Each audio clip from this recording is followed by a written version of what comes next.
Chapter 15, The Chocolate Room. And an important room this, cried Mr. Wonka, taking a bunch of keys from his pocket and slipping one into the keyhole of the door.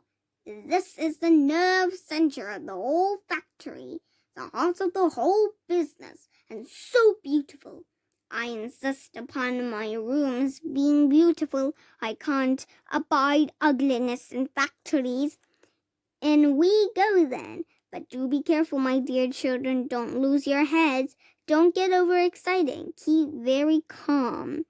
Mr. Wonka opened the door. 5 children and 9 grown-ups pushed their ways in, and what an amazing sight it was that now met their eyes.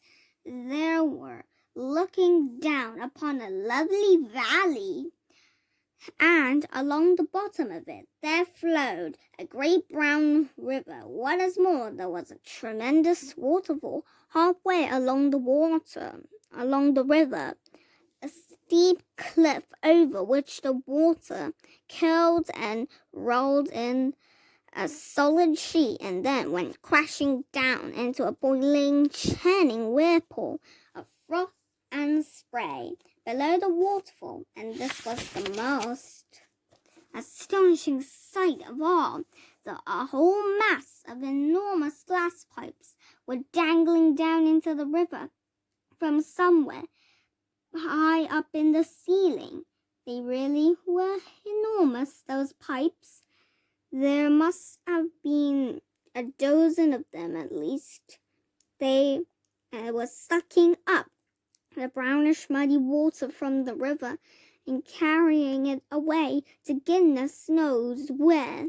And because they were made of glass, you could see the liquid flowing and bubbling along inside it. And above the noise of the waterfall, you could hear the never-ending sucking sound of the pipes as they did their work. Graceful trees and bushes were growing along the river banks, weeping willows and alders and tall clumps with their pink and red and mauve blossoms. In the meadows there were thousands of buttercups. There, cried Mr. Wonka, dancing up and down and pointing his gold-topped cane at the great brown river. It's all chocolate! Every drop of that river is hot melted chocolate of the finest quality, the very finest quality. There's enough chocolate in there to fill every bathtub in the entire country, and all the swimming pools as well. Isn't it terrific? And just look at my pipes. They suck up the chocolate and carry it away to all the other rooms in the factory where it is needed.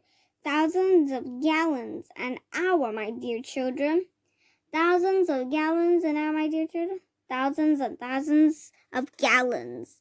The children and their parents were too flabbergasted to speak. They were staggered. They were dumbfounded. They were bewildered and dazzled. They were completely bowled over by the hugeness of the whole thing. They simply stood and stared. The waterfall was most important, Mr. Wonka went on. It mixes the chocolate. It churns it up. It pounds it and beats it. It makes it light and frothy. No other factory in the world mixes its chocolate by waterfall. But it's the only way to do it properly. The only way.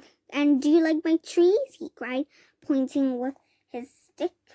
And my lovely bushes? Don't you think they look pretty? I told you I hated ugliness. And of course they are all eatable. All made of something different and delicious. And do you like my meadows? And do you like my grass and my buttercups? The grass you are standing on, my dear little ones, is made of a new kind of soft minty sugar that I've just invented. I call it sludge. Try a blade, please do. It's delectable. Automatically, everybody bent down and picked one blade of grass. Everybody, that is, except Augustus Gloop, who took a big handful. And Violet Beauregard, before tasting a blade of grass, took the piece of whole world record-breaking chewing gum out of her mouth and stuck it carefully behind her ear. "Isn't it wonderful?" whispered Charlie. "Hasn't it got a wonderful taste, Grandpa?"